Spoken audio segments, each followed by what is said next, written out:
Hello everyone, my name is Umang Upadhyay and welcome to Umang bio classes. आज का जो हमारा टॉपिक होने वाला है वो होने वाला है ड्रग्स एंड अल्कोहल अब्यूज के बारे में। ठीक है, इसके बारे में हम पूरी डिटेल से देखेंगे कि इसके बारे में क्या क्या एनसीईआरटी कह रही है। एनसीईआरटी की हर एक लाइन को हम आज समझने वाले हैं।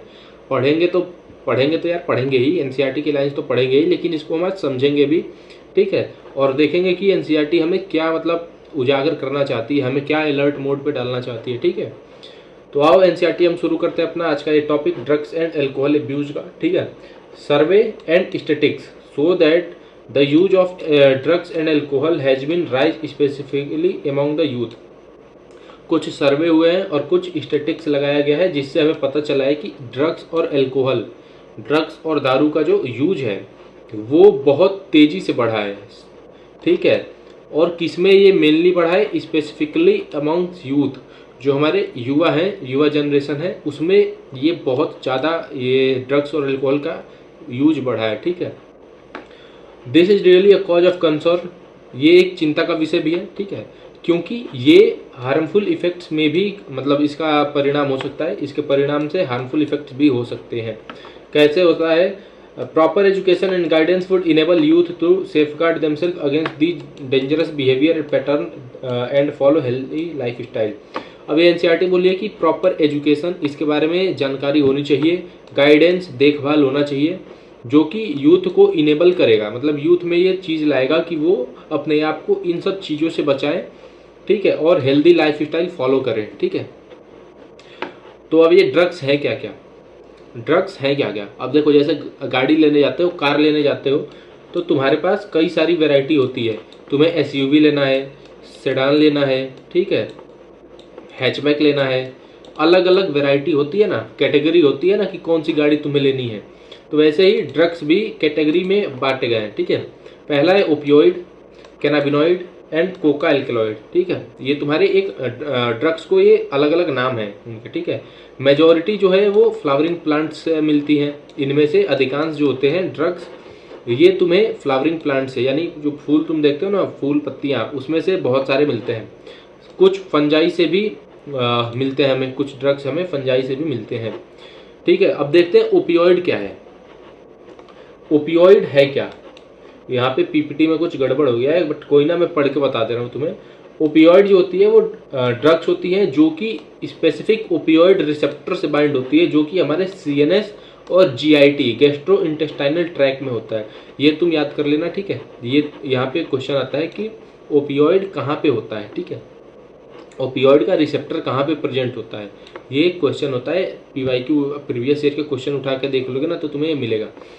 ठीक है, आते हैं नेक्स्ट लाइन पे। Heroin figure 7.7 commonly called smack is chemically diacetyl morphine which is white odourless bitter crystalline compound.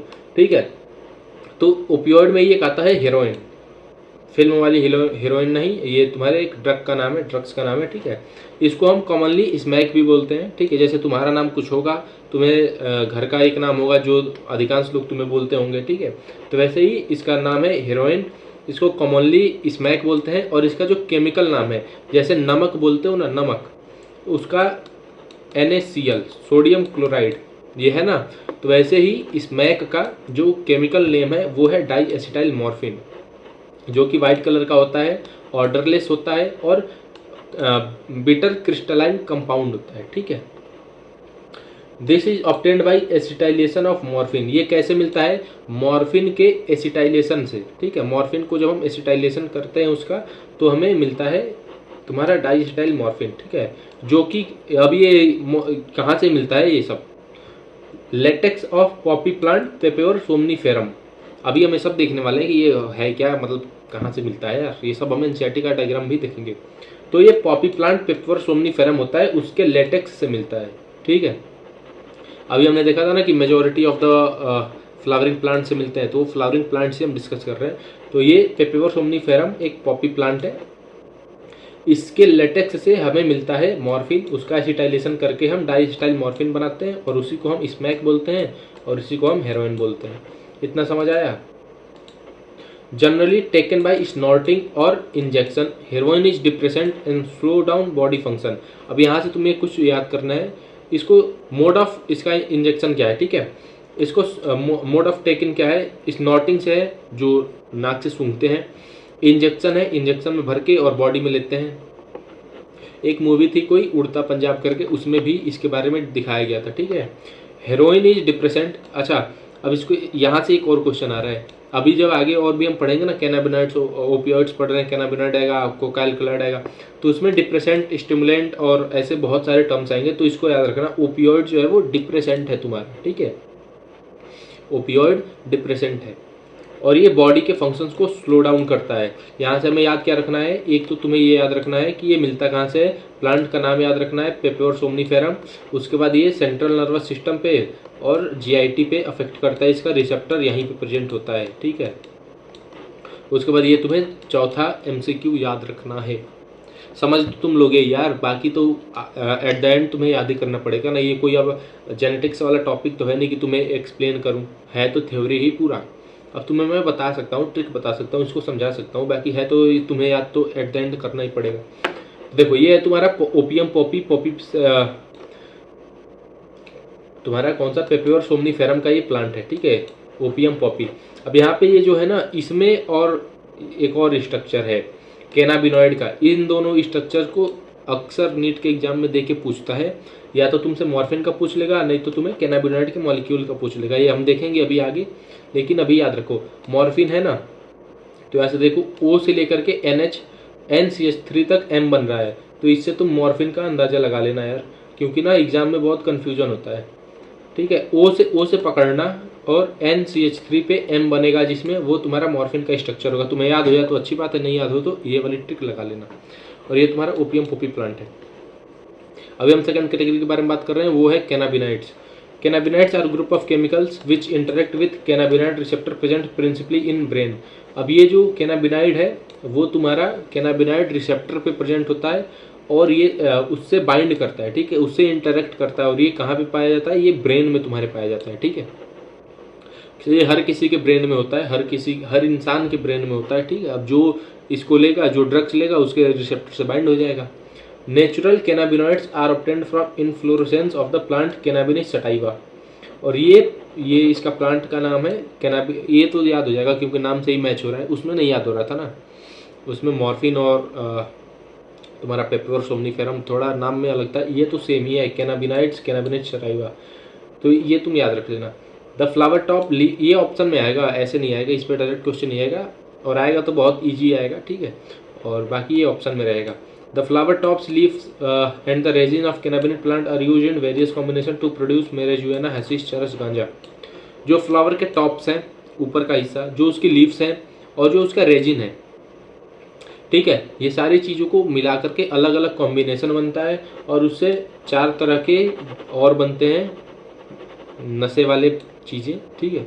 उसमें पहला है तुम्हारा मैरिजुएना, उसके बाद हशीश, उसके बाद चरस, उसके बाद गांजा, ठीक है। तो ये तुम्हारी कुछ चीज़ें हैं, इनको भी तुम्हें याद रखना है कि ये चारों चीज़ें मिलती किससे हैं। अब तुम ओपियोइड मत मार देना, अगर ये पूछ लेना कि जैसे मैरिजुएना कहाँ किससे मिलता है, तो अब तुम मार दो कि ओपियोइड के पेपनी सोमनिफेरम से, तो गलत हो जाएगा। उसमें तुम्हें करना पड़ेगा इसका कैनाबिनस सटाइवा के फ्लावर टॉप्स, लीव्स और रेजिन्स, ठीक है, कैनाबिनस प्लांट्स के। ये इनहेल करके लिया जाता है या ओरल इंजेक्शन से लिया जाता है, ठीक है, ओरल इंजेक्शन खा के और इनहेल करके। These are known for their effect on cardiovascular system of body. वो किस पे काम कर रहा था, वो तुम्हारे जीआईटी पे काम कर रहा था और कार्डियो पे भी काम कर रहा था, ठीक है, सेंट्रल नर्वस पे, ठीक है। ओपियोइड तुम्हारे सेंट्रल नर्वस और जीआईटी पे काम कर रहा था, और कैनाबिनॉइड तुम्हारा कार्डियोवास्कुलर सिस्टम पे काम करता है। कार्डियोवास्कुलर मतलब मेनली तुम्हारे हार्ट पे, तुम्हारे हार्ट वाले पे काम करता है, ये कार्डियोवास्कुलर सिस्टम पे, ठीक है। ये है कैनाबिनॉइड का। यहाँ पे देखो कैनाबिनॉइड में सी बन रहा है ना, सी। बाकी यहाँ से तुम उससे भी देख सकते हो यार, OH जिसमें हो वो तुम्हारा कैनाबिनॉइड का मॉलिक्यूल हो जाएगा, और उसमें N और बहुत OH से अधिक मॉलिक्यूल्स थे, हाइड्रोजन था, ऑक्सीजन था, NCH3 था, तो बहुत सारे मॉलिक्यूल्स अलग से भी हैं, तो तुम पकड़ सकते हो एग्जाम में, ऐसा कुछ नहीं है। ये तुम्हारा कैनाबिनस सटाइवा का लीव्स हैं, ठीक है, तो ये यहाँ से भी तुम देख लेना। कोका एल्कलॉइड, ये हमारा थर्ड टाइप का कैटेगरी है। कोका एल्कलॉइड या कोकेन, ये भी, इसका भी प्लांट नेम बहुत इजी है, कोका प्लांट, एरिथ्रोजाइलम कोका से होता है ये, और ये साउथ अमेरिका का नेटिव है। जैसे मान लो तुम अगर अभी लंदन में रह रहे हो फॉर एग्जांपल, और तुम्हारे जो पूर्वज थे, जो 2-4 जनरेशन पहले थे, वो तुम्हारे यूपी के किसी एक शहर में रहते थे, कहीं गांव में रहते थे, तो तुम्हारा नेटिव प्लेस यूपी हो जाएगा, ठीक है, भले तुम लंदन में रहो, ठीक है। तो ये नेटिव जो है वो साउथ अमेरिका का है, एरिथ्रोजाइलम कोका, ठीक है। ये कैसे काम करता है, ये तुम्हारे न्यूरोट्रांसमीटर डोपामाइन के ट्रांसपोर्ट से इंटरफेयर करता है, ठीक है। कोकेन कॉमनली कॉल्ड कोक और क्रैक इज यूजली स्नॉटेड, इसको नाक से लिया जाता है, ठीक है। It has a potent stimulating action on central nervous system, producing sense of euphoria and increase energy.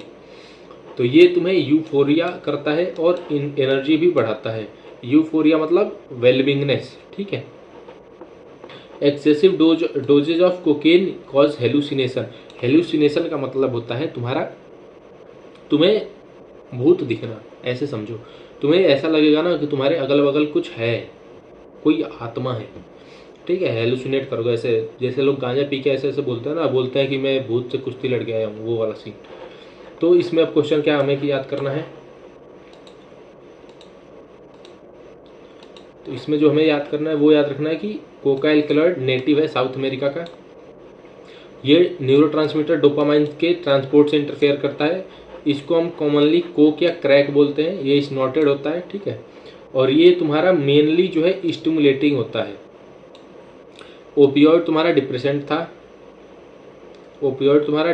था, और ये तुम्हारे सेंट्रल नर्वस सिस्टम और जीआईटी पे काम कर रहा था।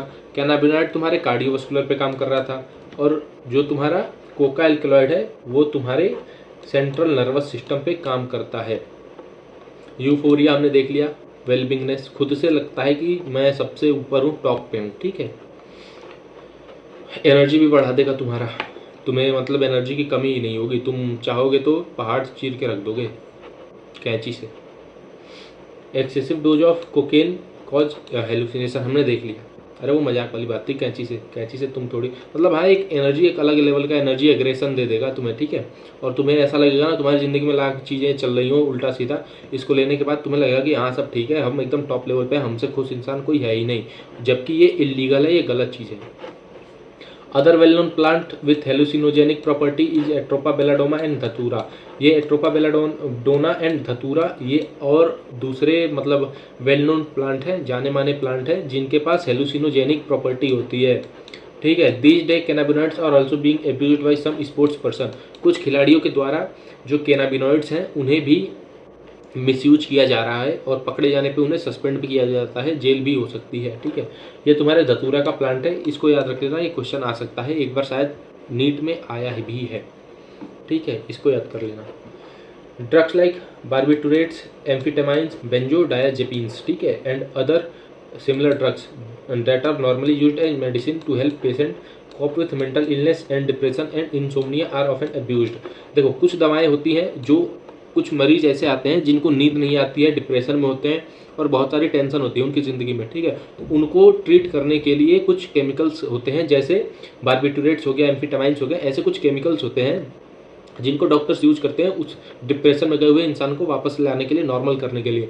लेकिन कुछ लोग ऐसे आ जाते हैं कि इनका भी मिसयूज करने लगते हैं वो, ठीक है, तो ये भी एब्यूज्ड होने लगा है।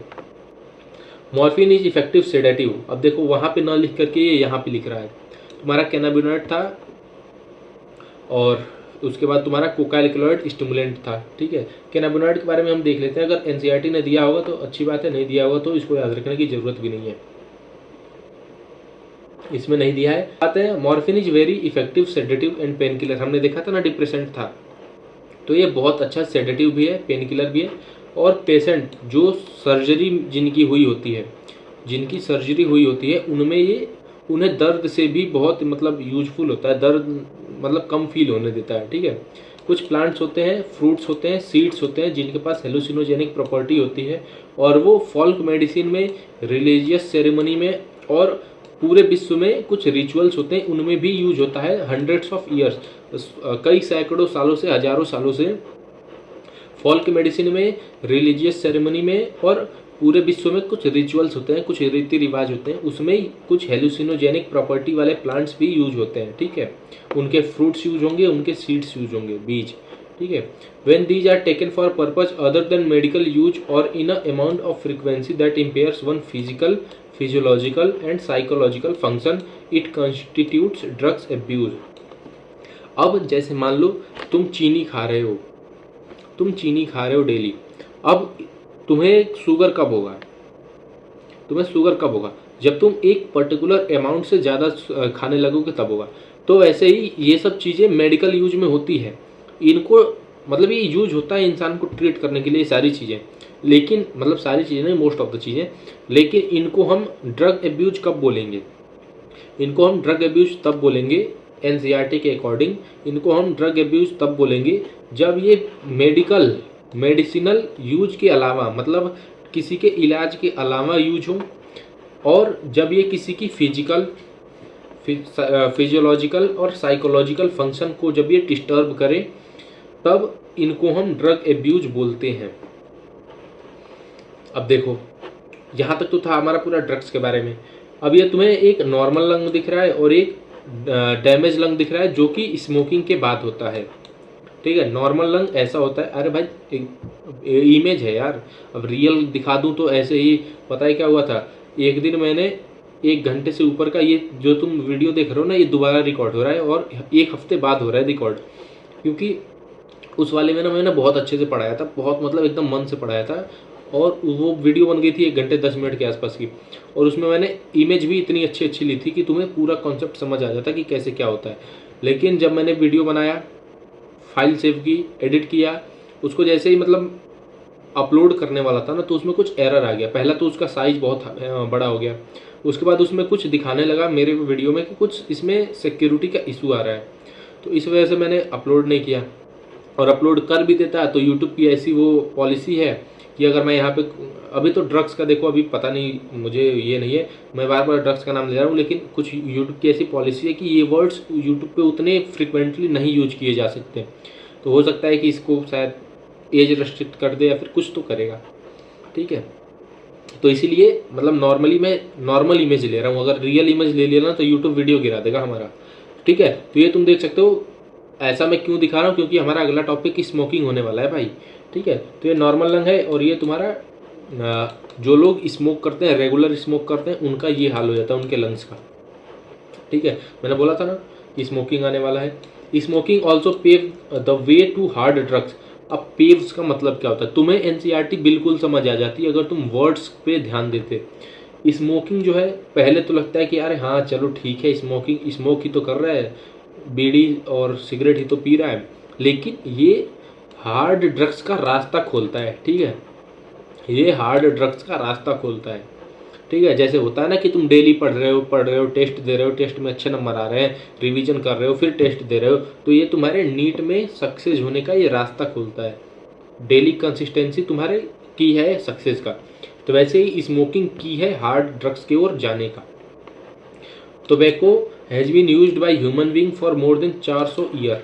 400 साल से ज़्यादा से समय हो गया इंसान तंबाकू यूज करता है, टोबैको यूज करता है। इट इज स्मोक्ड, च्यू और एज स्नफ। इसको तुम स्मोक कर सकते हो, चबा सकते हो, या फिर स्नफ कर सकते हो, ठीक है। Tobacco contain large number of chemicals substance including nicotine and alkaloid. Nicotine तुम्हारा एक एल्कलॉइड होता है, और इनमें बहुत सारे, टोबैको में बहुत सारे केमिकल्स होते हैं जिनमें निकोटीन पाया जाता है, ठीक है। निकोटीन स्टिमुलेट्स, अब यहाँ पे देखो ये स्टिमुलेंट है, adrenal gland to release adrenaline and nor adrenaline into blood circulation, both of which raise blood pressure and increase heart rate. Adrenal gland का मेनली काम होता है ना कि ये स्टिमुलेंट ही होता है, ठीक है। एड्रिनल ग्लैंड का मेन काम होता है कि ये स्टिमुलेट करता है, मतलब किसी भी चीज़ों को बढ़ाता है। एक चीज़ जो खाने से रिलेटेड है ना, मोस्टली में उसको डिप्रेस करता है। जैसे खाने के बाद जो मूवमेंट है ना तुम्हारे इंटेस्टाइनल ट्रैक का, उसको कम करेगा, ठीक है। तो खाने से जो रिलेटेड जितनी भी चीज़ें हैं ना उनको कम करता है। और बाकी मोस्टली बोल रहा हूँ, हर वक्त ये सही नहीं है, बाकी नॉर्मल बॉडी फंक्शन को ये बढ़ाएगा, जैसे बीपी बढ़ाएगा, हार्ट रेट बढ़ाएगा। तो ये एड्रिनल ग्लैंड का एक पहचान है। जब तुम पढ़ोगे ना chemical coordination and integration class 11th का, उसमें ये आएगा पूरे हार्मोन्स वाला सिस्टम। तो यहाँ पे देखो, अब हमने देख लिया कि निकोटीन, तंबाकू में क्या मिलता है, निकोटीन मिलता है। निकोटीन क्या करता है, एड्रिनल ग्लैंड से एड्रिनलिन और नॉन एड्रिनलिन सिक्रीट करवाता है। वो क्या करता है, हमारा बीपी और तुम्हारा हार्ट रेट बढ़ाएगा। Smoking is associated with increase incident of cancer of lungs, urinary bladder, throat, bronchitis, coronary heart disease and gastric ulcer. इसको ठीक है, स्मोकिंग से हमें क्या क्या होता है। अब देखो, स्मोकिंग का यहाँ पे कुछ साइड इफेक्ट्स भी हैं, कुछ कॉजेज भी हैं, कुछ मतलब ये पहली बात कैंसर करता है। कहाँ करता है, मेनली लंग्स में करता है। उसके बाद यूरिनरी ब्लैडर में करता है। किडनी से जो तुम्हारे यूरेटर्स निकलते हैं वो तुम्हारे यूरिनरी ब्लैडर में आते हैं, जहाँ पे यूरिन कलेक्ट होता है। ठीक है, दोनों किडनी से आया। और ये तुम्हारा मतलब किसी इंसान का ये उसका रॉ डायग्राम है, बिल्कुल इस पे ध्यान मत देना, समझाने के लिए बता रहा हूँ। यहाँ पे तुम्हारी किडनी, किसी की भी, ये दोनों यूरेटर, ये तुम्हारे यूरिनरी ब्लैडर, और यहाँ से यूरेथ्रा के थ्रू तुम्हारा वो निकलता है यूरिन। ठीक है, तो ये यूरिनरी ब्लैडर पे कैंसर करता है यहाँ पे जाके। ठीक है, गले में कर सकता है। ब्रोंकाइटिस, जो तुम्हारा ब्रोंक्यूल्स है उसमें इन्फ्लेमेशन कराता है। आइटिस जहाँ भी हो उसका मतलब होता है इन्फ्लेमेशन। कोरोनरी हार्ट डिजीज, दिल की बीमारियां भी कराता है। गैस्ट्रिक अल्सर, पेट में छाले करवा देगा। ठीक है, अकेले कौन कराएगा, स्मोकिंग कराएगा। Tobacco chewing is associated with increase risk of oral cancer. Oral cavity का, जो चबाने वाले जो जितने भी तंबाकू होते हैं उसमें ओरल कैविटी का कैंसर होने का खतरा होता है। Smoking increases carbon monoxide content in blood and reduces concentration of heme bound oxygen, this cause oxygen deficiency in body. अब खून, आरबीसी का काम क्या है, आरबीसी का काम क्या है, आरसीबी का तो काम है कि वो एक भी ट्रॉफी ना ले आए। आरबीसी का क्या काम है, आरबीसी का काम है तुम्हारे ऑक्सीजन को, तुम्हारी बॉडी में ऑक्सीजन का ट्रांसपोर्ट कराना, मेनली काम ये है। ठीक है, तो उसमें आरबीसी की जगह अगर ऑक्सीजन जुड़े तो तुम्हारा टिश्यू के पास जाके ऑक्सीजन छूट जाता है। ठीक है, अभी नॉर्मली तुम समझो ना यार, क्यों इसके फिजियोलॉजी में जा रहा हो, जिस दिन फिजियोलॉजी बताऊंगा उस दिन पूरा कॉन्सेप्ट समझा दूंगा। ठीक है, तो अब ये ऑक्सीजन O2 है, कार्बन मोनोऑक्साइड। ठीक है, अब ये CO, ये आरबीसी से बहुत टाइट बॉन्ड, मतलब ऐसे बॉन्डिंग बना लेता है कि छोड़ूंगा है नहीं तुम्हें। ऑक्सीजन क्या करता है, ऐसे नॉर्मली बॉन्ड बनाता है कि जहाँ जरूरत होगी वहाँ पे छोड़ के चला जाऊंगा। ठीक है, और तो ये क्या करता है कि ये इतना बॉन्ड बना लेता है, वो उतना मतलब तुम्हारे बॉडी में एक लिमिटेड आरबीसी तो है यार, 120 दिन के बाद आई नो खत्म हो जाती है, फिर नया बनेगा होगा, लेकिन उस टाइम पे, पर्टिकुलर टाइम पे एकदम आरबीसी का काउंट कम हुआ। उससे क्या होगा कि अब ऑक्सीजन ले जाने के लिए ब्लड आरबीसी का नंबर कम हुआ, रेड ब्लड सेल का नंबर कम हुआ। पहले मान लो 10 लोग मिलके 10 अमरूद ले जा रहे थे। ठीक है, 10 लोग मिलके 10 अमरूद ले जा रहे थे। अब उसमें से 6 लोगों का हाथ बांध दिया गया किसी और चीज़ से, 10 लोगों का हाथ बांध दिया किसी और चीज़ से, और वो बार बार रिपीट जा रहे हैं। तो पहले के अब 4 लोग ही तो बचे, 10 में 6 का हाथ बांध दिए तो 4 लोग ही बचे ना, तो वो 4 अमरूद ही जाएगा। आउटपुट कम हो गया, रिजल्ट कम हो गया एट द एंड। तो वही हाल होता है इसके लिए कि मान लो अगर तुम्हारे बॉडी में तुम बहुत एक्टिव हो, ठीक है, तुम्हारे बॉडी में कई मिलियंस आरबीसी हैं, उसमें से तुम्हारी बॉडी में सिर्फ 50,000 आरबीसी ऐसी हैं जो अब फ्री हैं। तो अब 50,000 आरबीसी तो ऑक्सीजन के मॉलिक्यूल्स ले आएंगे। ठीक है, तो यहाँ से ऑक्सीजन का कंसंट्रेशन हमारी बॉडी में कम हो जाता है। नहीं तो तुम बोलोगे कि हम कार्बन मोनोऑक्साइड, जो धुआं जानते हो ना, आग जलती है तो धुआं निकलता है। ठीक है, तुम बैगन पकाओ गैस पे और धुआं निकल जाएगा, तुम्हें इतना घुटन महसूस होगा ना कि अलग ही चीज़ हो जाएगी फिर। तो ये हमारे हीम बाउंड ऑक्सीजन, जो हीमोग्लोबिन से जो ऑक्सीजन बाउंड होता है उसका कंसंट्रेशन हमारी बॉडी में रिड्यूस कर देता है, कम कर देता है। ठीक है, तो उससे क्या होता है कि जो हमारे बॉडी में ऑक्सीजन का ट्रांसपोर्ट होता है वो हमारी बॉडी में कम हो जाता है और हमारी बॉडी में ऑक्सीजन की डेफिशिएंसी हो जाती है। अगर अब तुम्हें भी अभी भी नहीं समझ आया तो मैं अभी एक बार फाइनल समझाता हूँ। देखो, पहले हमारी बॉडी में मिलियंस में आरबीसी थी, उसमें हीम ग्रुप होता है, आयरन ग्रुप होता है, ठीक है। तो वो क्या करता है, ऑक्सीजन से बाइंड करता है, लंग्स में बाइंड करेगा और टिश्यू के पास ले जाएगा जहाँ पे कम ऑक्सीजन है। अब तुम ऐसे याद रखो कि नोज से हम हवा लेते हैं, अंदर लंग्स में जाता है, एल्वोलाई के पास जाता है, ठीक है। अब इसका मतलब एल्वोलाई के पास मतलब फ्रेश एयर, ऑक्सीजन जो है वो बहुत ज़्यादा है। तो जहाँ ज़्यादा है वहाँ से तुम लोगे ना कोई सामान, अब भाई यार नॉर्मली समझो ना, और जहाँ पे कम है वहाँ पे तुम्हें देना है वो सामान, ठीक है। तो टिश्यू के पास, हमारे पास टिश्यू के पास कार्बन डाइऑक्साइड ज़्यादा होता है, ऑक्सीजन कम होता है, तो वो लंग्स से ऑक्सीजन पकड़ेगा, टिश्यू के पास ले जाएगा। अब मान लो हमारी बॉडी को चाहिए 100 ऑक्सीजन पर सेकेंड, 100 ऑक्सीजन पर सेकेंड, हमारे पास आरबीसी है 100 और वो 1 सेकंड में अपना ट्रांसपोर्ट कर रही है अच्छे से। अब 100 में से 60 को तुमने कार्बन मोनोऑक्साइड से उसको बाइंड कर दिया कि अब तुम कार्बन मोनोऑक्साइड के साथ ही रहोगे, अब तुम्हारे पास कोई और काम नहीं है, ऑक्सीजन नहीं ले जाओगे। तो क्या होगा, तो यहाँ पे अब सिर्फ 40 आरबीसी ऐसी है जो फ्री रह गई। तो हमारी बॉडी को चाहिए थी 100, बची मिल रही है 40, बचे हुए 60 तुम्हारे कार्बन मोनोऑक्साइड के साथ बाइंड हो गए। तो वहाँ से क्या होगा कि हमारी बॉडी में ऑक्सीजन की कमी हो जाएगी, ऐसे होता है, ठीक है। When one buy packets of cigarette, one cannot miss the statutory warning that is present on the packing which warn against smoking and say how it is injurious to health। अब देखो यार, कोई भी जो सिगरेट का packet खरीदता है उसके ऊपर एक वार्निंग होती है कि ये कितना मतलब हेल्थ के लिए खतरनाक है। सारे सिगरेट, सारे स्मोकिंग, सारे मतलब टोबैको वाली जितनी भी कंपनीज हैं अपने पैकेजिंग के ऊपर प्रॉपर एक तो 2 चीज़ें करती हैं। एक तो वार्निंग लिखती हैं कि तंबाकू खाने से कैंसर होता है, सिगरेट पीने से कैंसर होता है, ठीक है। दूसरी चीज़, उस पर प्रिकॉशन नंबर लिखा होता है कि अगर तुम्हें छोड़ना है तो इस नंबर पे कॉल करो और वो तुम छोड़ सकते हो, ठीक है। इसके बावजूद भी कंपनियां अपने ओर से बता के भी बेच रही हैं, उसके बावजूद भी स्मोकिंग हमारी सोसाइटी में बहुत प्रिवलेंट है, both among young and old.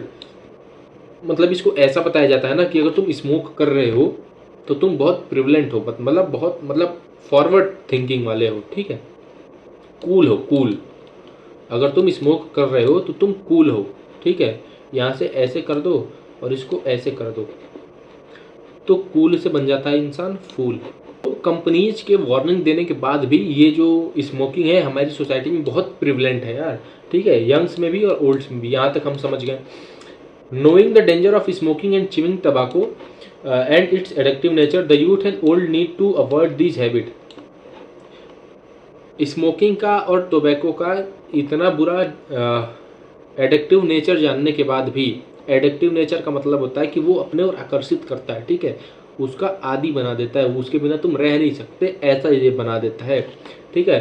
तो स्मोकिंग का और तंबाकू का खतरा जानने के बाद भी यूथ को और ओल्ड, जो हमारे ओल्ड बुजुर्ग लोग हैं, उनको ये सब चीज़ें अवॉइड करनी चाहिए, इनसे दूरी बनानी चाहिए। Any addict required counselling and medical help to get rid of the habit. जो भी मतलब एकदम नशेड़ी हो गया है उसको काउंसलिंग और मेडिकल हेल्प की ज़रूरत होती है इन सब आदतों को छोड़ने के लिए। अगर वो नहीं छोड़ पाता है तो उसे बहुत सारे साइड इफ़ेक्ट्स का भी सामना करना पड़ता है। ऐसा नहीं है कि कोई एक बार शुरू कर दिया फिर अपने मन से छोड़ दे, छोड़ेगा तो उसे दिक्कत हो जाएगी। तो इसके लिए प्रॉपर एक किसी भी डॉक्टर से, यार अब तुम लोग बोलोगे ना कि ये सब डॉक्टर्स का धंधा हो गया, ऐसा कोई नहीं है। तो मत दिखाओ, जो नशेड़ी है मत दिखाएं, छोड़ दें किसी दिन। जिस दिन उनको साइड इफ़ेक्ट्स आने शुरू होंगे उस दिन पता लग जाएगा, तब जाके दिखाएंगे जब बड़े कॉम्प्लिकेशन आ जाएंगे। नॉर्मली दिखा लेना चाहिए। अगर किसी को छोड़ना है तो किसी काउंसलर से या फिर किसी डॉक्टर से जो रजिस्टर्ड हो, ठीक है। अब हमारा जो इसमें सब टॉपिक है 7.5 हमारा मेन टॉपिक था, अब 7.5.1 हमारा इसमें सब टॉपिक है, उसको हम देखते हैं। Adolescent and drug alcohol abuse. अब एडोलेसेंस में हमारा ड्रग और एल्कोहल एब्यूज कैसे हो रहा है, ठीक है। Adolescence means both a period and a process during which a child becomes mature in terms of his her attitude and beliefs for effective participation in society।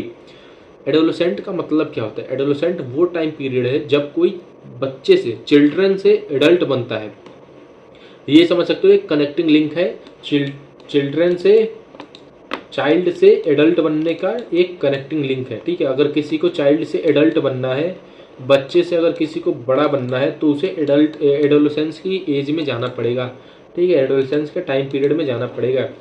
और ये वो प्रोसेस है जिसमें वो एक पर्टिकुलर इंसान, वो एक पर्टिकुलर एडोलेसेंट अपने बिलीफ्स को, अपने एटीट्यूड को इफेक्टिव होकर के सोसाइटी में पार्टिसिपेट करता है, ठीक है। अब उसकी बातें सुनी जाती हैं, अब वो चीज़ों को समझता है। The period between 12 and 18 years of age may be thought as the adolescent period. In other words, adolescent is a bridge linking childhood and adulthood. Adolescent का जो बच्चे 12 से 18 साल के होते हैं इनको हम एडोलेसेंट बोलते हैं। 12 साल से पहले वाले को चाइल्ड बोलेंगे, 18 साल के बाद वाले को एडल्ट बोलेंगे, ठीक है। तो ये जो है वो तुम्हारा एडोलेसेंट पीरियड होता है, ठीक है, या फिर तुम इसे ब्रिज लिंकिंग बोल सकते हो। ये तो बहुत बेसिक है यार, 7th 8th में पढ़ते होंगे। Adolescent is accompanied by several biological and behavioral changes. Adolescent thus is very vulnerable phase of mental and physiological development of an individual. ठीक है, तो ये इसमें बहुत सारे बायोलॉजिकल चेंजेस भी होते हैं, बिहेवियरल चेंजेस भी होते हैं, आवाज़ें बदलती है, हाइट बदलते हैं, ग्रोथ होती है, ठीक है, हेयर्स आते हैं, ठीक है, ये बहुत सारी अलग अलग चीज़ें होती हैं इसमें।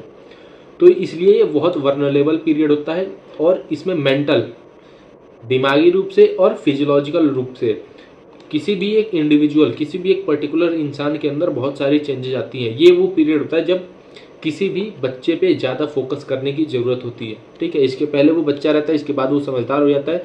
ये 12 से 18 साल की उम्र जो है इसमें ज़्यादा ध्यान देने की, इसमें पेरेंट्स को बच्चे की काउंसलिंग करने की बहुत ज़्यादा ज़रूरत होती है। Curiosity, need for adventure and excitement and experimentation constitute more common causes. ये जितने भी हम पढ़ रहे हैं ना, ये सारी दिक्कतें ड्रग्स और अल्कोहल का, ये कुछ बच्चे क्यूरोसिटी में करते हैं कि अरे अब तो करना है तो करना है, एडवेंचर के लिए करते हैं, एक्साइटमेंट में आके करते हैं, या फिर एक्सपेरिमेंट करके देखते हैं कि मैं अब ड्रिंक करके देख रहा हूँ मुझे कैसे होता है, कहीं ये दुनिया आज तक मुझसे झूठ तो नहीं बोलती है कि दारू पीने के बाद सर घूमता है, मैं एक्सपेरिमेंट करके देखूंगा। तो ये एनसीईआरटी वो बोल रही है कि जो ये सब इन सब लत में जाते हैं वो ये कुछ कॉमन कॉज है जिनके वजह से वो जाते हैं। ये यंगस्टर को मोटिवेट करता है ताकि वो ड्रग्स और अल्कोहल का एब्यूज करें, मतलब यूज करें, ठीक है। ड्रग्स और अल्कोहल की तरफ बच्चों को कौन ले जाता है? ड्रग्स और अल्कोहल की तरफ बच्चों को कौन ले जाता है? पहली चीज़ तो क्यूरोसिटी ले जाती है कि अंदर से उनको बहुत मन करता है। उसके बाद एडवेंचर उन्हें करना होता है कि ज़िंदगी के आनंद लेने हैं, एक्साइटमेंट होती है, यार मेरा दोस्त कर रहा है तो मैं भी करूँगा। उसके बाद उन्हें एक्सपेरिमेंट करना होता है, कहीं दुनिया मुझसे झूठ तो नहीं बोल रही कि ड्रग्स नुकसान करता है, क्या पता ये ऐसी कीमती चीज़ हो जिससे मैं अमर हो जाऊँ, समझ रहे हो। तो ये एक्सपेरिमेंट के चक्कर में ये सब करते हैं। A child's natural curiosity motivate him her to experiment. उन जो किसी बच्चे का नेचुरल क्यूरोसिटी होता है वो इन्हें इन एक्सपेरिमेंट्स की तरफ ले जाता है। अब पता नहीं कैसे बच्चे हैं सब, ये जेनजी वाले होंगे सब। This is complicated further by effect that might be perceived as benefits of alcohol and drug abuse. ये कॉम्प्लिकेटेड भी हो सकता है। कैसे हो सकता है? जब इन अल्कोहल और ड्रग्स के यूज के बाद जब इनके इफेक्ट्स आने दिखेंगे तब इनके इफेक्ट्स कॉम्प्लिकेटेड भी हो सकते हैं। पता चला कोई पहली बार ड्रिंक किया, इतनी वोमिट की कि अब वो हॉस्पिटल में एडमिट है, ठीक है। Thus, the first use of drugs or alcohol may not be out of curiosity or experimentation. NCERT बोल रहा है कि पहला एक्सपोजर वो चाहे ड्रग्स से हो चाहे अल्कोहल से हो, वो तुम्हारा या किसी का भी एक्सपेरिमेंट में या क्यूरोसिटी में, अंदर से चाह में, इच्छा की वजह से नहीं होना चाहिए। But later the child start using these two escape facing problem. पहली बार तो ये लोग एक्सपेरिमेंट में कर लेते हैं, जो करते हैं पहली बार तो ये लोग क्यूरोसिटी में आके कर लेंगे, उसके बाद इनको करना इसलिए ज़रूरी हो जाता है ताकि अब ये उस प्रॉब्लम से बचें जो इसके साइड इफ़ेक्ट्स आएंगे। तो अब ये उस ट्रैप में, उस जाल में फंस जाते हैं और उससे बचने के लिए ये बार बार अब रिपीट करके वो ड्रग्स या फिर अल्कोहल लेते हैं। Of late stress from pressures to excel in academic और examination has played a significant role in persuading the youngster to try alcohol and drugs. NCERT बोल रही है कि बच्चों को एकेडमिक्स में, पढ़ाई में और परीक्षा में इतना प्रेशर होता है कि वो प्रेशर से बचने के लिए इन सब लाइंस में आते हैं, ड्रग्स में और अल्कोहल वाली लाइंस में वो पढ़ाई और एग्ज़ाम से बचने के लिए आते हैं। भाई ऐसा कुछ नहीं होता है, पढ़ाई और एग्ज़ाम्स तो यार मतलब नॉलेज वाली चीज़ें हैं। इस आजकल के हो रहा है यार, आजकल के टाइम पे ना ये हो रहा है। अभी कोलकाता वाले केस में देख लो, वहाँ पे पूरा का पूरा कॉलेज ही इन सब ड्रग्स वाले रैकेट में फंस गया, ठीक है। तो ज़रूर कोई ना कोई तो होगा ही। तो वहाँ पे ये सब ऐसी चीज़ें बन गई है ना आज के टाइम पे कि पहली चीज़ तो ये कूल बनने के चक्कर में कर रहे हैं सब, ठीक है। दूसरी चीज़ तुम्हारे एकेडमिक्स और एग्जामिनेशन के चक्कर में हो रहा है ये सारी चीज़ें। तो वही एनसीईआरटी बोल रही है कि फालतू में स्ट्रेस और प्रेशर मत लो, जस्ट बिकॉज कि तुम्हें एकेडमिक्स में अच्छा होना है और एग्जामिनेशन में अच्छे नंबर लाने हैं, इस वजह से ये सब चीज़ें मत करो। 10 नंबर कम रहेगा चलेगा, लेकिन ये सब चीज़ें नहीं। The perception among youth that is cool और प्रोग्रेसिव टू स्मोक। यूथ में ये परसेप्शन बन गया है कि जो स्मोक करता है वो प्रोग्रेसिव है और कूल है। एनसीईआरटी की लाइन से तुम एनसीईआरटी उठा के पढ़ लो, इसमें मैं जो बोल रहा हूँ, जो तुम्हें मेरे एक एक वर्ड्स ना एनसीईआरटी की लाइन्स है, ठीक है। मैं फालतू बाहर का कुछ नहीं बोलता हूँ यार, जब पढ़ाता हूँ तो कुछ भी एक्सप्लेन करना है तो एनसीईआरटी का करना है, बस बात खत्म। तो जो यूथ है, जो हमारे युवा लोग हैं, जो हमारे देश की शक्ति है, हमारा देश युवा देश है ना, इसमें क्योंकि यूथ ज़्यादा हैं, तो इन लोगों में ये आदतें हैं कि अगर ये स्मोक करेंगे तो ये प्रोग्रेसिव अपने आप को बता पाएंगे और ये कूल लगेंगे। कूल सी के जगह एफ लगा दो यार, फूल लगते हैं ये रियल में। क्यों कूल लगेंगे? क्योंकि ये स्मोक करते हैं, ड्रग्स लेते हैं, अल्कोहल लेते हैं, and is also in a way major cause of youth to start this habit. और ये कूल लगना और प्रोग्रेसिव लगना ही इन सब चीज़ों के लक्षण होते हैं, और यही सारी चीज़ें इनको इस आदत में डालती है। Television, movies, newspaper, internet also help to promote this perception. और ये जो कूल और प्रोग्रेसिव बनने वाला परसेप्शन है ना, ये टीवी से भी होता है। टीवी नहीं, टीवी वीवी, टेलीविजन, पिक्चरों में तो क्या ही बोलूँ यार, मैं तो बॉलीवुड की मूवीज़ देखना ही बंद कर दिया। मुझे 8-10 साल हो गए बॉलीवुड की मूवीज़ देखे हुए, ठीक है। मैं कोई मूवीज़ नहीं देखता, फर्स्ट ऑफ ऑल मैं बस न्यूज़ सुनता हूँ। न्यूज़पेपर में भी आता है यार। इंटरनेट पे तो भाई पूछो मत, इंटरनेट तो इतना गंदा हो रखा है कि क्या ही बोले। वो 3 जोकर, जुबा केसरी वाले, इतने बड़े फेमस स्टार्स और बोल रहे हैं सब जुबा केसरी, बताओ।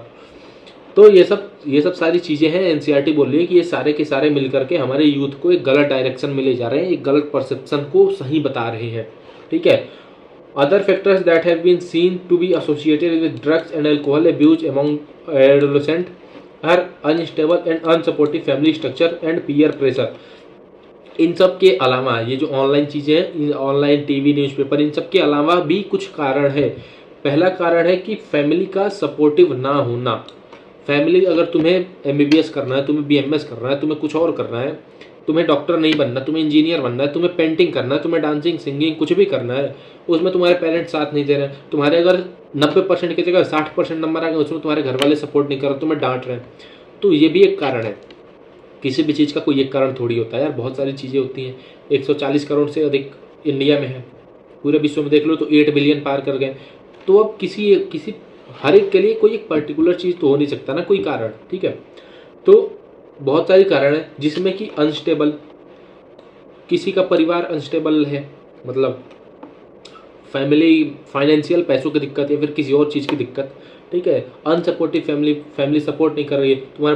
तुम्हारा सिलेक्शन हो गया है, सिर्फ तुम्हें 6,000 रुपये लगेंगे एम्स में एमबीबीएस करने के लिए, लेकिन तुम्हारे घर वाले वो भी नहीं दे रहे हैं तुम्हें। जस्ट सपोज यार, एग्जाम्पल दे रहा हूँ। तो तुम, हो सकता है तुम्हें टेंशन हो जाए अपने फ्यूचर को लेकर, बाकी सारी चीज़ों को लेकर, तो तुम मतलब इस डायरेक्शन में आ जाओ। पीयर प्रेशर, फालतू का प्रेशर, तो ये सारी चीज़ें हैं जो किसी भी इंसान को ड्रग्स की तरफ ले जाती हैं, ठीक है। अब हम बात करते हैं एडिक्शन और डिपेंडेंस के बारे में, कि इस चीज़ का एडिक्शन कब होता है और इस पर हम डिपेंडेंट कैसे हो जाते हैं। Because of the perceived benefit drugs are frequently use repeatedly. अब देखो, यूथ्स में जो ड्रग्स का नशा करते हैं उनको इसका बेनिफिट भी होता है। पहला चीज़, उन्हें यूफोरिया होता है। यूफोरिया मतलब खुद में ही खुश रहते हैं, दुनिया में चाहे लाख चीज़ें चल रही हो, उन्हें खुद के लिए सब मस्त है एकदम, ठीक है। उसके बाद तुम्हारा एनर्जी मिलता है। उसके बाद पेन, प्रेशर, और बाकी सारी चीज़ों एक्साइटमेंट उनका कंप्लीट हो रहा होता है। तो इन सब चीज़ों को देख करके, इन सारे बेनिफिट्स को देख करके जो ड्रग्स होता है वो बार बार इंसान यूज करने लगता है। ठीक है, the most important thing which one fails to realise, जो बहुत जरूरी चीज़ है और वो हर ड्रग का नशा करने वाला भूल जाता है, is the inherent addictive nature of alcohol and drug. Sorry, inherent addictive nature. लोग भूल जाते हैं कि ये जो एल्कोहल और ड्रग्स का जो एडिक्टिव नेचर है वो बहुत खतरनाक है। ठीक है, कैसे खतरनाक है आगे हम देख रहे हैं। Addiction is a psychological attachment to certain effects such as euphoria, temporary feeling of wellbeingness associate with drug and alcohol. These drive people to take them even when these are not needed, or even when their use becomes self-destructive. Euphoria अभी हमने discuss किया क्या होता है। Temporary सारी चीज़ों का ठीक होना, ऐसा फीलिंग होता है, कोई ठीक नहीं होता है। डोपामाइन का, टेम्पररी डोपामाइन का बढ़ना, ये कुछ सारी चीज़ें हैं, ये उस इंसान को तब भी ड्रग्स और एल्कोहल लेने को बोलती हैं जबकि ये जरूरी ना हो, और तब भी ये यूज करवाती हैं। यूज तुम आदत हो जाएगी अगर कोई लिया तो, ठीक है, ये तब भी यूज करवाएंगी जब ये खुद की ही बॉडी को नुकसान कर रही हो। ठीक है, एनसीईआरटी लिख रही है कि ये उन लोगों को तब भी मतलब मजबूर करेगा लेने के लिए कि जब ये जरूरी ना हो और जब ये खुद की ही बॉडी के लिए डिस्ट्रक्टिव हो, फिर भी ये लोग को मजबूर करवा देगा। अभी हम देखेंगे कैसे करवाएगा। With repeated use of drugs, the tolerance level of receptor present in our body increases. अब देखो क्या होता है इसमें। अब तुमने सुना है ना कि रस्सी, जो पहले कुआं होता था उसमें रस्सी से पानी निकालते थे, ठीक है, उससे दरार कर करके कुएं में भी एक शेप बन जाता था। तो वही हाल यहाँ पे होता है। पहले मान लो कोई इतना ड्रग लिया, ठीक है, फिर अब हमारी ब्रेन में अब अलग अलग चीज़ें हैं ना, कोई कार्डियोवास्कुलर पे काम करता है, कोई हमारे सेंट्रल नर्वस पे काम करता है, कोई जीआईटी पे काम करता है, अलग अलग चीज़ें, अलग अलग जगह रिसेप्टर है। अभी हमारे बॉडी में जो प्रेजेंट रिसेप्टर है पहले कम चीज़ के लिए आएंगे, फिर उसके बाद वो उतने पे एक्टिव नहीं होंगे, फिर उसके लिए उससे ज़्यादा डोज चाहिए। ठीक है, पहले पढ़ लेते हैं तभी आएगा ना। अगर मैं पहले ही बता दूँ फिर consequently the receptor respond only to higher dosages of drugs and alcohol leading to great intake of addiction. अब यहाँ पे ठीक है, तो पहले क्या होता है, पहले छोटा लेगा कोई भी इंसान, पहले कम ड्रग्स लेगा, फिर अब उतने पे हमारी बॉडी रिस्पॉन्ड ही नहीं करेगी, उसको लगेगा कि और चाहिए, फिर इतने से इतना होगा, फिर उतना तुम लेते रहो, फिर तुम्हारी बॉडी उतने पे भी रिस्पॉन्ड नहीं करेगी, फिर उससे और ज़्यादा चाहिए। तो वैसे करते करते ये जो इनटेक होता है वो बढ़ते जाता है और ये बहुत बड़ा हायर डोज का, देखो यहाँ पे higher dose of drugs and alcohol addiction करा देता है ये। तो इससे अच्छा है कि इन सब लाइन में पढ़ो ही मत यार। However it should be clearly borne in mind that use of these drugs even once can be forerunner to addiction। तो यहाँ पे बोल रहा है कि ये जो माइंड में ये सारी चीज़ें रखनी चाहिए कि इनका एक बार भी यूज करना ये हमें एडिक्शन की तरफ ले जा सकता है। इसमें इतना पोटेंशियल होता है कि अगर एक बार कोई बाई चांस गलती से भी टेस्ट कर लिया तो उसे एडिक्शन हो सकता है। Thus the addictive potential of drug and alcohol pull the user into vicious circle leading to their regular abuse from which he may not be able to get out। अब वो ऐसे चक्कर में, ऐसे विशियस सर्कल में फंस जाते हैं ना कि उनको अब एडिक्शन बस इसी में वो रह जाएंगे। उन्होंने इसका यूज किया ड्रग्स का, एल्कोहल का, फिर उतने देर वो शांत नॉर्मल रहे, जैसे जैसे इसका असर कम हुआ अब फिर उनका मतलब दिमाग खराब होने लगा, फिर उनकी बॉडी मांगने लगी, अब फिर उससे वो हाई डोज चाहिए उस चीज़ को। ठीक है, तो अब वो इस लेवल पे चले जाते हैं ये सारी चीज़ें कि उससे वो अपने आप निकलने की हालत में नहीं रहते हैं और वो अब इसका रेगुलर यूज करने लगते हैं। जैसे पहले मान लो कि महीने में कोई एक बार कर रहा है तो अब दिन में 10 बार कर रहा है। ठीक है, तो इसको एब्यूज बोलते हैं। In the absence of any guidance or counseling, the person get addicted and become dependent on their use। अगर किसी को गाइडेंस ना मिले, काउंसलिंग ना हो, मतलब इन सबसे बचने का मैं एक तरीका बताऊं, फैमिली में रहो, मस्त रहो, फैमिली के आसपास रहो, मस्त रहो। दोस्तों के साथ भी मैं उतना रिकमेंड नहीं करूंगा, फैमिली सबसे बेस्ट है। तो गाइडेंस में और काउंसलिंग के ना होते हुए, उनके एब्सेंस के कारण जो कोई भी पर्सन होता है वो एडिक्टेड होता है और डिपेंडेंट ऑन देयर यूज होता है। ये सारी चीज़ें हर किसी के लिए वैलिड नहीं है, लेकिन ये सारी चीज़ें उन लोगों के लिए वैलिड ज़रूर हैं जो इन नशे में फंस चुके हैं। डिस्क्लेमर था, डिस्क्लेमर, ठीक है। Dependency is the tendency of the body to manifest characteristics and unpleasant withdrawal symptom if regular dose of drugs alcohol is abruptly discontinued. अभी मैं बता रहा था ना थोड़ी देर पहले कि अगर कोई नशेड़ी मतलब जो भी है, अगर वो बार बार नशा कर रहा है और मतलब छोड़ दिया एकदम से, तो उसे बहुत सारी दिक्कतें सामना करना पड़ सकती हैं। क्या क्या हो सकती हैं? उसे एंजाइटी हो सकता है, बॉडी शेक कर सकती है, कांप सकता है उसका बॉडी, नौजिया, उल्टी आने से पहले जो फीलिंग होती है वो नौजिया होती है, ठीक है। स्वेटिंग, पसीना हो सकता है बहुत सारा, विच में B relieved when use is resumed again. और इन सबसे तब राहत मिलेगी जब वो इंसान दोबारा नशा करेगा। देख रहे हो कितना गंदा साइकिल है यार ये। तो इन सारी चीज़ों को क्या बोलते हैं? इन सारी चीज़ों को बोलते हैं विड्रॉल सिंड्रोम। क्वेश्चन यहाँ बनता है, विड्रॉल सिंड्रोम क्या होता है, ठीक है।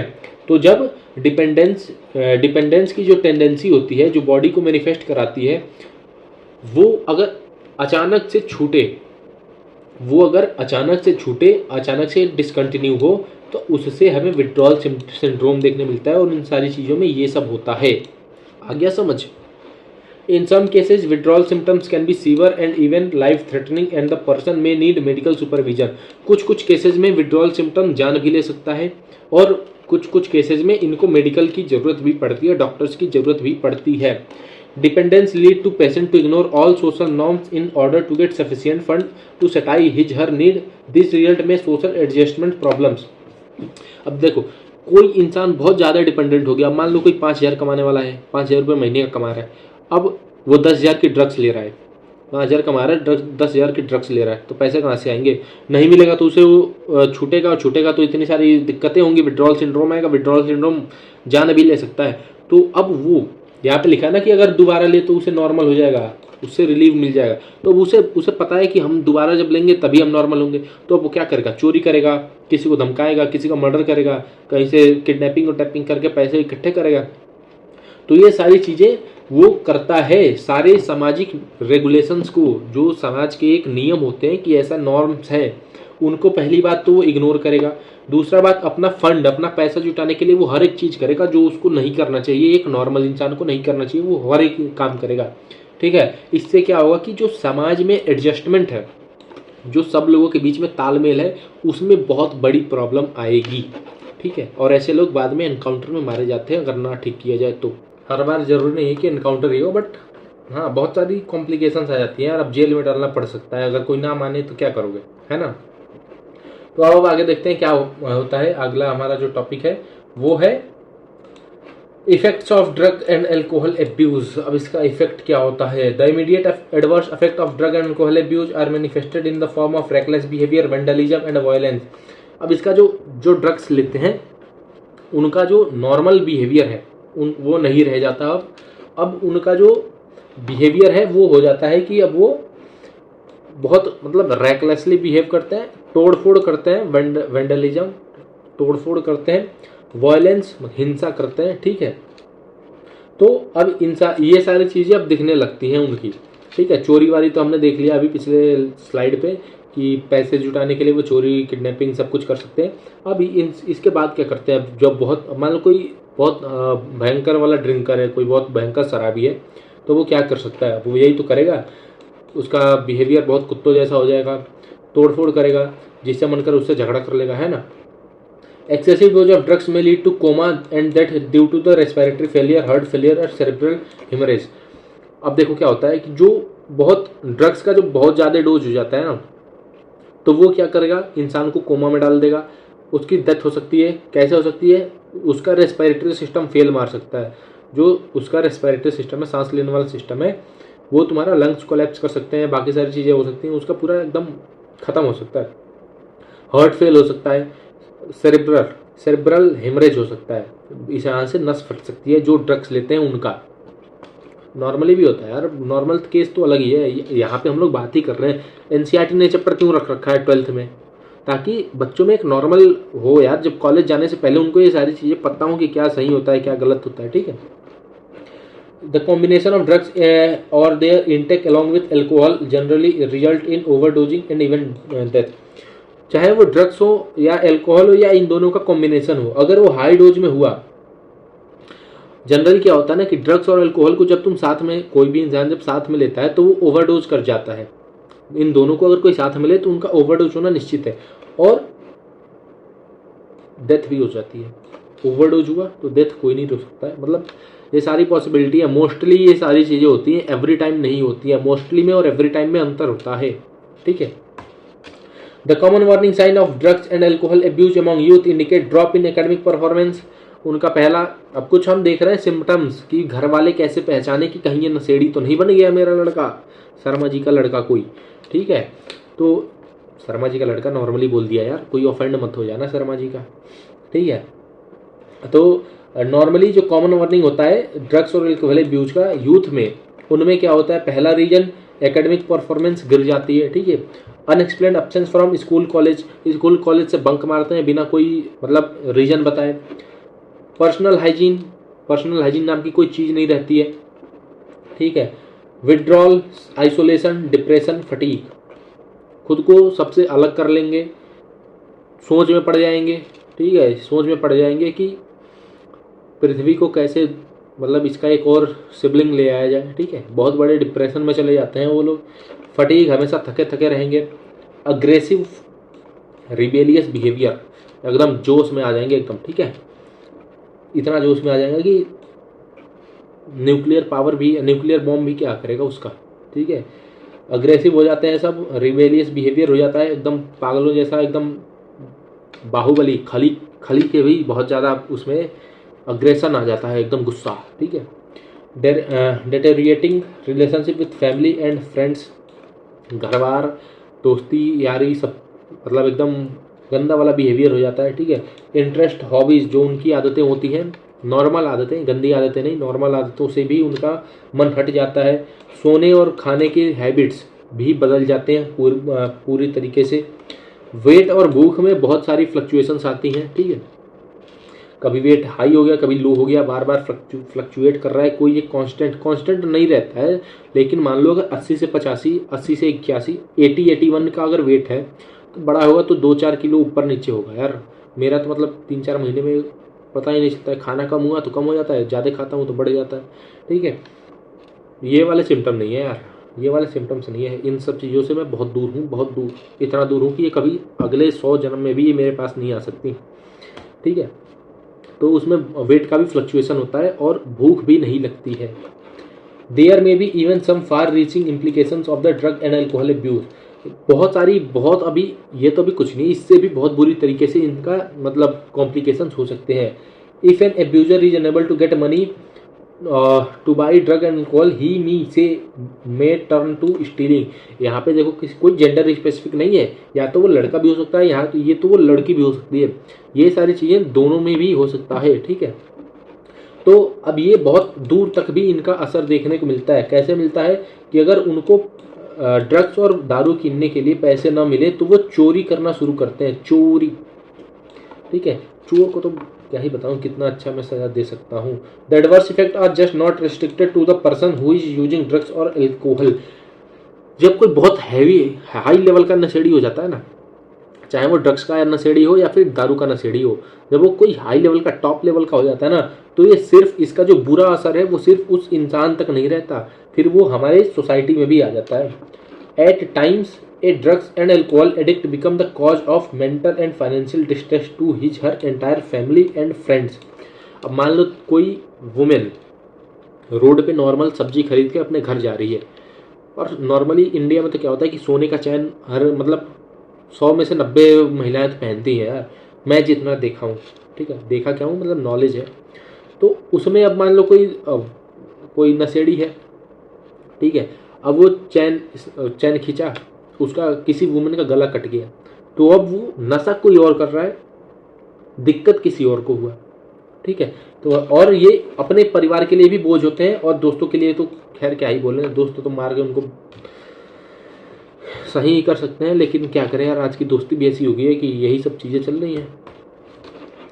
दो जो टेक ड्रग इंट्रावेनसली, अब देखो जो लोग नस में इंजेक्शन के थ्रू ड्रग्स लेते हैं, direct injection into veins using and needle और सिरिंज, सुई, डॉक्टर वाली सुई, नीडल और सुई के थ्रू जो डायरेक्ट इंजेक्शन लेते हैं नस में, उनको इन सब चीज़ों से अलावा भी कुछ चीज़ें होती हैं, उनको और आशीर्वाद मिलता है। क्या होता है? उनको इन्फेक्शन मिलता है एड्स जैसा, एक्वायर्ड इम्यूनो डेफिशिएंसी सिंड्रोम, ये हमारा नेक्स्ट लेक्चर होने वाला है। हेपेटाइटिस बी भी मिलता है।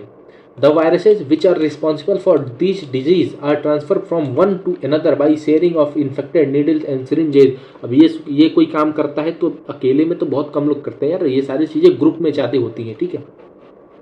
Both AIDS and hepatitis B infection are chronic infection and ultimately fatal. इसका कोई दवा नहीं है। ये तुम्हारी, अगर तुम्हें 1 साल के बाद मरना है, मतलब नशेड़ी, तुम ऑफेंड मत हो यार, मैं बार बार तुम बोल रहा हूँ ना, तो ऑफेंड मत हो ना। अगर किसी नशेड़ी को 1 साल के बाद मरना है तो इनमें कुछ दवाएं आई हैं जो 1 साल को 2 साल कर सकती हैं, 4 साल कर सकती हैं, 10 साल कर सकती हैं, मौत नहीं टाल सकती। Both can be transmitted through sexual contact और इन्फेक्टेड ब्लड। ये सेक्सुअल कॉन्टैक्ट से भी ये कोई ज़रूरी नहीं है कि ये ड्रग्स वाले में, ये जो एड्स और हेपेटाइटिस भी है, ये कोई ज़रूरी नहीं है कि जो ड्रग्स ले इंट्रावेनसली उनको ये सेक्सुअल कॉन्टैक्ट से भी होता है, और इन्फेक्टेड ब्लड भी अगर किसी को मिल जाए उनसे भी होता है। किसी मदर को अगर एड्स है तो उससे बच्चे में भी आ सकता है, नए न्यू बॉर्न बेबी में। ये सब हम नेक्स्ट लेक्चर में देखने वाले हैं। The use of alcohol during adolescence may also have long term effect. It could lead to heavy drinking in adulthood. देखो यहाँ पे तुम एक वायलेट कलर का देख रहे हो, वायलेट कलर तुम्हें दिख रहा होगा। ये जब मैं पिछले बार ये वीडियो रिकॉर्ड कर रहा था ना, तब का है। मेरा 1 घंटा बर्बाद हुआ था और उस 1 घंटे के चक्कर में मुझे 9 घंटे और लग गए थे उसको सही करने में, लेकिन फिर भी एट द एंड वो सही नहीं हुआ यार। मुझे बहुत दुख हुआ, इसी वजह से मैं 1 हफ्ते डिप्रेशन में चला गया था। डिप्रेशन तो मुझे क्या ही होगा, बस बता रहा हूँ। The use of alcohol during adolescence में हैव लॉन्ग टर्म इफेक्ट। जो एडोलेसेंस, जो 12 से 18 साल की एज में जो लोग ड्रग्स लेते हैं ना, एल्कोहल लेते हैं, इसका लॉन्ग टर्म इफेक्ट होता है। क्या हो सकता है? हैवी ड्रिंकर वो बन सकता है, बहुत बड़ा नशेड़ी बन सकता है, दारूबाज बन सकता है, ठीक है। इन एडल्टहुड, जब वो 18 साल के बाद होगा, जब वो बड़ा होगा, 20, 22, 25, 24, 28 साल का होगा, तो वो बहुत बड़ा हैवी ड्रिंकर बन सकता है। The chronic use of drug and alcohol damage nervous system and liver cirrhosis. बहुत हैवी, बहुत क्रॉनिक ड्रग्स और अल्कोहल का यूज हमारे नर्वस सिस्टम को ख़त्म कर सकता है, हमारे लीवर को सिरोसिस करा सकता है, ठीक है। The use of drugs and alcohol during pregnancy is also known adversely effect to the foetus. Drugs का और अल्कोहल का प्रेगनेंसी के टाइम पे यूज हमारे फीटस, जो न्यू बॉर्न बेबी होने वाला होता है, उस पर भी बहुत बुरा असर करता है। ये देखो, ये नॉर्मल लीवर है और ये किसी नशेड़ी का लीवर है। देख रहे हो, कुरकुरे बन गया उसका, कुरकुरे मोमोज। देख रहे हो कितना असर आ रहा है, एकदम सिरोसिस, कितना मतलब बुरा चीज़ है यार, क्या ही फायदा। Another misuse of drugs is what certain sport person do। दूसरा ड्रग्स का मिसयूज है कि जो स्पोर्ट्स पर्सन करते हैं। क्यों करते हैं? ताकि उनकी परफॉर्मेंस बढ़ जाए, ठीक है। दे मिसयूज नार्कोटिक्स, एनाल्जेसिक मतलब नॉर्मली पेन नहीं होता है, ठीक है।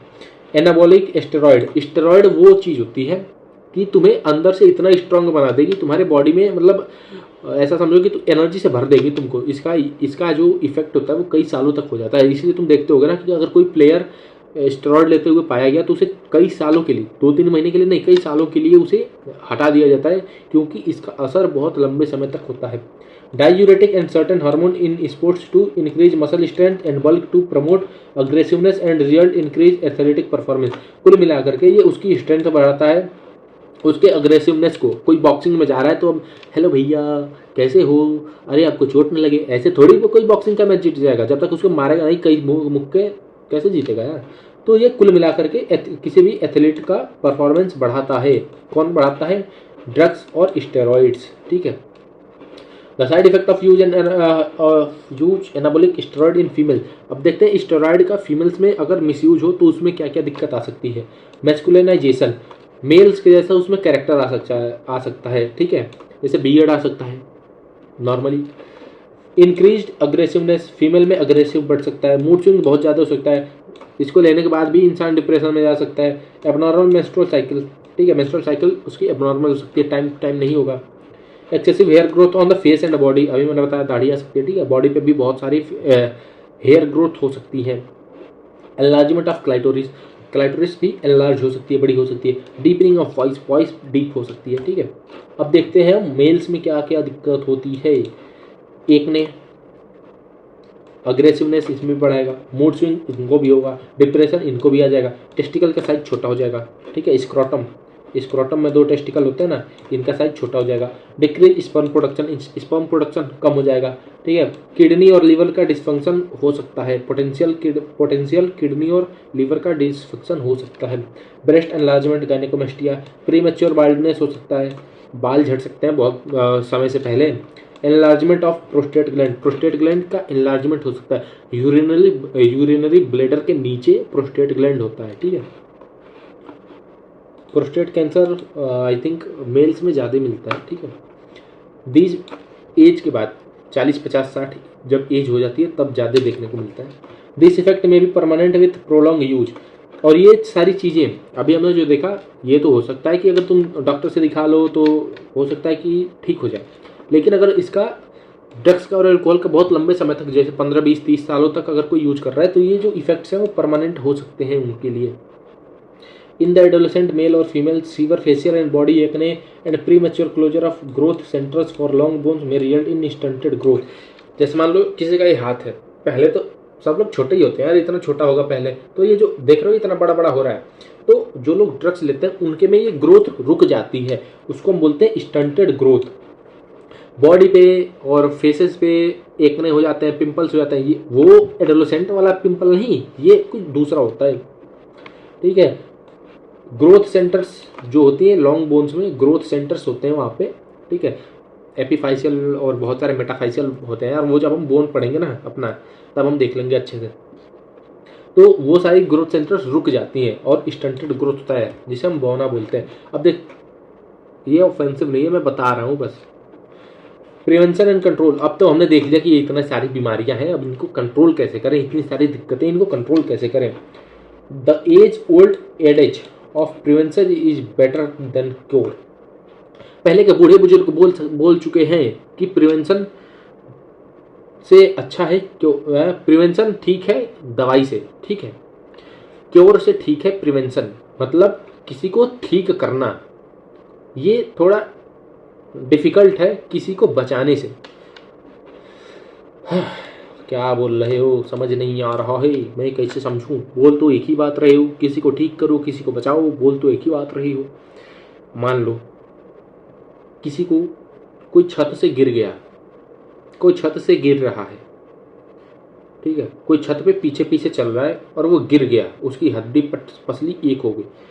अब उसकी दवा करके उसको ठीक करना, मान लो ठीक तो हो जाएगा वो, अब उसका दवा करो, उसको प्लास्टर लगाओ, बाकी सारी चीज़ें करो, तब वो सही है। या फिर अगर वो पीछे चल रहा है उसको रोक के बोल दो भैया पीछे भी एक बार देख लो, वो सही है। तो प्रिवेंशन ठीक करने से अच्छा होता है बचाव, ठीक है। होल्ड्स ट्रू हेयर ऑल्सो, और ये यहाँ भी सत्य हो रहा है। It is also true that the habit such as smoking, taking drugs, alcohol are more likely to be taken up at the young age more during adolescent. ये भी सत्य है कि स्मोकिंग, ड्रग्स, एल्कोहल, इन सबको लेना ये एडोलेसेंट वाली period में बहुत ज़्यादा होता है। Hence, it is best to identify the situation that may push an adolescent toward the use of drug and alcohol to take the remedial measure well in time. In this regard, the parents and teachers have a special responsibility. अगर तुम teacher हो, अगर तुम parents हो, अगर तुम घर वाले भी हो, तो अगर तुम्हारे घर में किसी पे शक हो रहा है कि वो दारू या फिर ड्रग्स की तरफ जा रहा है, तो उसका पहले कारण तुम देखो कि कहीं वो डिप्रेशन की वजह से नहीं जा रहा है, कहीं उसके एकेडमिक परफॉर्मेंस में गिर रही है इस वजह से तो नहीं जा रहा है, या फिर फैमिली अनसपोर्टिव नहीं है ना इस वजह से तो नहीं जा रहा है। ये पहले रीजन फाइंड करो, रीजन फाइंड हो जाए तब उसके लिए तुम उससे डायरेक्ट बात करो और उसे बचाओ, क्योंकि अगर नहीं बचाए तो उसका क्योर करना पड़ेगा। अगर प्रिवेंट नहीं किए तो क्योर पे जाओ, और क्योर पे जाओगे तो भाई दिक्कत तो है, पैसे भी लगेंगे बहुत सारी। Parenting that combines with high level of nurturance and consistent discipline has been associated with lower risk of substance abuse. देखो, जिन बच्चों को ज़्यादा प्यार से रखा जाता है, डिसिप्लिन में रखा जाता है, ठीक है, अनुशासन में रखा जाता है, उनमें ये चीज़ें कम होती हैं। रिस्क तो है, रिस्क तो हर जगह है, लेकिन कम है, लोअर रिस्क है, लोअर रिस्क, ठीक है। और जिन बच्चों को डांट के रखा जाता है, मतलब कुछ भी बोले तो उनको उल्टा सीधा सुना दो, होता है यार, हर फैमिली में होता है, तो उनमें हाई रिस्क होता है, ठीक है। Some of the measures mention here would be particularly useful for prevention and control of alcohol and drugs abuse among adolescent. कुछ यहाँ पे स्टेप्स लिखे गए हैं जो कि एडोलेसेंट में ये नशेड़ी बनने से रोक सकती हैं। जो 12 से 18 साल के बच्चे हैं उनको नशेड़ी बनने से रोक सकती हैं। कुछ स्टेप लिखा गया है, step number 1, step number 2, step number 3, step number 4, step number 5, step number 6। तो आज का हमारा लेक्चर यहीं पे कंप्लीट होता है ना। अरे भैया ये 6 स्टेप्स तो बता दो। तो देखो पहला स्टेप है, अरे ये तो आ गया यार, मुझे तो लगा था वो 6 स्टेप मैंने बता दिया, हो गया, यहाँ पे भी आ गया। पहला है अनड्यू प्रेशर, फालतू का प्रेशर जो ना लो तो भी काम चल सकता है, उनको लेना बंद करो। Every child has his her own choice and personality, हर बच्चे के पास उसका खुद का पसंद और उसकी पर्सनालिटी होती है। अब मैं ऐसे हूँ तो मैं ऐसे ही रहूँगा, चाहे तुम कितना भी कुछ बोल लो, ठीक है। Which should be respected and nurtured, जिसको रिस्पेक्ट करना हर एक दूसरे व्यक्ति की जिम्मेवारी है। A child should not be pushed unduly to perform beyond his her threshold limit, अगर मेरी लिमिट है कि मैं 1 घंटे ही पढ़ाऊंगा तो तुम मुझे फोर्स नहीं कर सकते कि सर 2 घंटे पढ़ाओ, भैया 2 घंटे पढ़ाओ, ठीक है। बी इट स्टडीज, स्पोर्ट्स और अदर एक्टिविटी, फिर चाहे वो पढ़ाई हो, पढ़ाना हो, स्पोर्ट हो या फिर कोई और एक्टिविटी हो, ठीक है। मैं अपने आप को चाइल्ड मानता हूँ अभी भी, क्योंकि मैं बड़ा नहीं हुआ हूँ। एजुकेशन एंड काउंसलिंग, दूसरा है ज्ञान और काउंसलिंग, देख रेख। Educating and counselling him her, यहाँ पे देख रहे हो बार बार हिम हर आ रहा है, क्योंकि ये ड्रग्स लेना सिर्फ लड़कों का काम नहीं है, मेल्स का काम नहीं है, लड़कियां भी लेती हैं। Equality, to face problems and stresses and also accept disappointment and failures as a part of life. भाई क्या हुआ अगर 8वीं में फेल हो गए, तो जिंदगी के सीख समझ के रख लो ना। एग्जाम्स में, कोई भी एग्जाम्स होता है तो इंसान 2 चीज़ करता है, या तो सीखता है या तो जीतता है, ठीक है। फेलियर जैसा कोई भी चीज़ नहीं होता है, और अगर फेलियर मानते हो तो उसे लाइफ का एक पार्ट मानो। यही एनसीईआरटी बोल रही है कि उस बच्चे को बताओ, समझाओ। एजुकेटिंग एंड काउंसलिंग, मैं तुम्हें क्या कर रहा हूँ, एजुकेट ही तो दे रहा हूँ, ज्ञान ही तो दे रहा हूँ भाई, सीख लो ना, क्या जा रहा है तुम्हारा। ये पूरा आज का लेक्चर ना फिलोसफी वाला हो गया, ठीक है। खूब ज्ञान की बातें हमने की, लेकिन सीखा भी तो बहुत कुछ। चलो एक काम करो, डाइस्टाइल मॉर्फिन किस प्लांट से मिलता है कमेंट करो, डाइस्टाइल मॉर्फिन कमेंट करो। अगर तुम वीडियो देख रहे हो ना तो कमेंट करना, नहीं करोगे ना तो अगले कल से मैं वीडियो ही नहीं बनाऊंगा, ठीक है। अगर मुझे आज कमेंट नहीं आया ना तो मैं कल से वीडियो नहीं बनाऊंगा, ठीक है। चलो ये हो गया तुम्हारा डाइस्टाइल मॉर्फिन। अब बताओ स्टिमुलेंट कौन सा होता है, कौन सा ड्रग स्टिमुलेंट होता है, कौन सा ड्रग्स डिप्रेसेंट होता है, ये सारे बताना है। कार्डियोवास्कुलर पे कौन सा रिसेप्टर प्रेजेंट होता है, किस ड्रग का रिसेप्टर कार्डियोवास्कुलर पे प्रेजेंट होता है, किस ड्रग का रिसेप्टर तुम्हारे जीआईटी पे और सेंट्रल नर्वस सिस्टम पे प्रेजेंट होता है, मुझे चाहिए इसका आंसर, ठीक है। हेलुसिनोजेनिक प्रॉपर्टी क्या होता है ये भी लिखो भाई, नहीं लिखोगे तो मैं नहीं बनाऊंगा video. Failure as a part of life, ठीक है। तो इन सारी चीज़ों को ना, अगर कोई एग्जाम में कम नंबर आ रहे हैं, फेल हो रहा है, कोई प्रेशर है फालतू का, तो उनको एक पार्ट, जिंदगी का हिस्सा बनाओ यार, जिंदगी खत्म करने का नहीं है, ठीक है। It would also be worthwhile to channelise the child's energy into healthy pursuit like sport, reading, music, yoga and other extracurricular activities. यह भी बता रहा है कि बच्चे को तुम पहले देखो, उसकी एनर्जी को पहचानो, उसको देखो कि वो किस तरफ हेल्दी मतलब नॉर्मली जा रहा है, ठीक है। उसका मन किस चीज़ में जाने को कर रहा है, फिर चाहे वो स्पोर्ट हो, पढ़ना हो, म्यूजिक हो, योगा हो या फिर अदर कोई एक्टिविटीज हो, ठीक है। तीसरा, अगर कोई पेरेंट्स से और पीयर्स से दोस्त मतलब हेल्प मांगो, ठीक है। Help from parents and peers should be sought immediately so that they can guide appropriately, ठीक है। अपने पेरेंट्स से, पीयर्स से मदद मांगो, ठीक है, और उसे जल्दी से जल्दी सही करो और प्रॉपर गाइडेंस के साथ करो। हेल्प में even be sought from the close और ट्रस्टेड फ्रेंड। देखो पहली चीज़ तो क्लासमेट में, फ्रेंड्स में और क्लोज फ्रेंड्स में अंतर समझो, ठीक है। उसके बाद हर किसी को कहीं भी मुंह उठा के दोस्त मत बना लो, ठीक है। दोस्ती क्लासमेट ठीक है, बैचमेट ठीक है, ठीक है, यहाँ तक ठीक है, यहाँ तक कोई दिक्कत नहीं है, लेकिन दोस्त बनाना ना, दोस्त वर्ड बहुत इंपॉर्टेंट है। दोस्त उसी को बोलना जो तुम्हें हर एक सिचुएशन में तुम्हारे साथ रहे, ठीक है। तो ट्रस्टेड फ्रेंड्स, यहाँ पे भी लिख रहा है क्लोज एंड ट्रस्टेड फ्रेंड्स, जिसपे तुम्हें पूरा विश्वास हो, उसके साथ मदद मांगो। कोई नहीं है घर वालों से मांगो यार, मम्मी पापा से। कोई नहीं है तो मुझे मेरे कमेंट में कमेंट कर दो यार, कोई दिक्कत है तो मेरी ईमेल आईडी है, ईमेल आईडी पे कर दो यार, मैं हूँ सबके लिए। Beside getting proper advice to sort out their problems, this would also help young to vent their feeling of anxiety and guilt. Proper advice, बच्चों को उनकी दिक्कत को सही करने के लिए प्रॉपर एडवाइस के अलावा भी उनकी फीलिंग्स को समझो, उनको जो एंजाइटी हो रहा है उसके कारण को समझो, उनको गिल्ट, किसी बात का अगर उन्हें गिल्ट है, पछतावा है, तो उनको भी सुनो यार, बिना जज किए किसी को भी कोई एक प्रॉपर बढ़िया सुझाव देना ही मानवता है, ठीक है। Looking for danger signs, alert parents and teachers need to look for their identified danger signs discuss above. Even friends, if they find someone using drug and alcohol, should not hesitate to bring into notice of parents or teachers in best interest of personal concern. भाई कोई क्या करे यार, लिख तो दिया NCERT ने, लेकिन कोई क्या करे। कोलकाता केस में यही तो हुआ था, जितना अभी तक समझ में आ रहा है, जितना अभी तक न्यूज में आ रहा है, उतना वो लड़की क्या, वो डॉक्टर क्या की थी, उस कॉलेज में ड्रग्स का रैकेट चल रहा था, उसने बोला कि मतलब पब्लिक कर देंगे हम अगर तुम ये बंद नहीं करते हो। एनसीईआरटी वही लिख रही है कि अगर किसी को पता चले कि उसका दोस्त या फिर कोई भी ड्रग्स और अल्कोहल ले रहा है तो उसके पेरेंट्स या टीचर्स को बता दे। अब वहाँ पे न्यूज आ रहा है कि उसके प्रिंसिपल से लेकर के सारे स्टाफ तक मिले थे। अब कोई किससे बताए, अब इसमें जरूरी होता है अपने माँ बाप से बताओ, ठीक है। वहाँ की गवर्नमेंट भी मिली हुई है यार, क्या ही किया जाए अब। Appropriate measures would then be required to diagnose the malady and the underlying causes. This would help in initiating proper remedial steps and treatment.